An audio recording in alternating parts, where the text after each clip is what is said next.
He didn't obviously start the game Right. great, but yeah, I thought Io's pace and tempo in that second quarter really got us back in the game pretty quickly.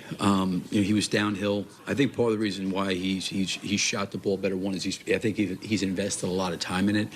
But the other thing too is if you watch him, he's always ready to shoot. He's got his feet and his hands ready, and he's ready to make the next player the next decision. So I think he's put a lot of time into it, and whether it was him knocking down some threes or getting to the rim, he did a lot of really good things tonight. We asked you about Javon Carter pregame. Obviously, the opportunity presented itself with Alice. How do you think he played tonight? Yeah, I mean, I think it's like I said to you guys. He's always been professional, and he keeps himself ready to play, and I give him a ton of credit. I made a comment about it in the locker room after the game because I think it's great for some younger players, to understand some of that sometimes, about, okay, you didn't play at all against Orlando, and we had a tough overtime loss, and then you talk to him today about the opportunity is going to be there and need to be ready, and he handles himself the same way all the time. So I give him a lot of credit just for his work and how he keeps his mind like he's playing every single night, and I give him a lot of credit. That was all him. Billy, you've talked about the lows that Iowa went through last year with the league adjusting to him and trying to find his way.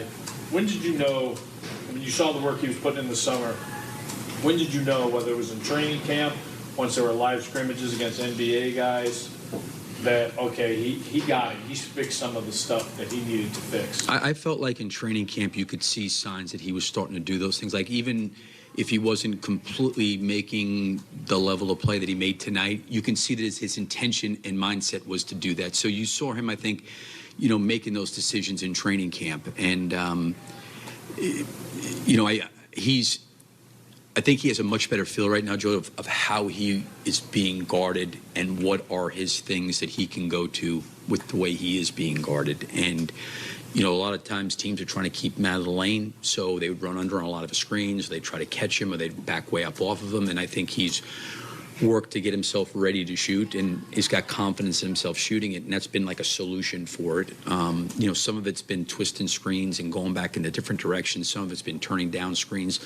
I think a lot of times probably for him in his, he was probably by far the fastest guy on the court all the time in college, and he'd run by people all the time, and it's hard to do that here, and I think he's had to learn that. So I'd say probably training camp is when I started to see that, he had a good understanding of things he needed to do. Billy, the 29 points obviously stand out with Io, but defensively he did it again against Trey. What did you make of his defense against Trey? Yeah, I mean, it was a two-way performance by him tonight.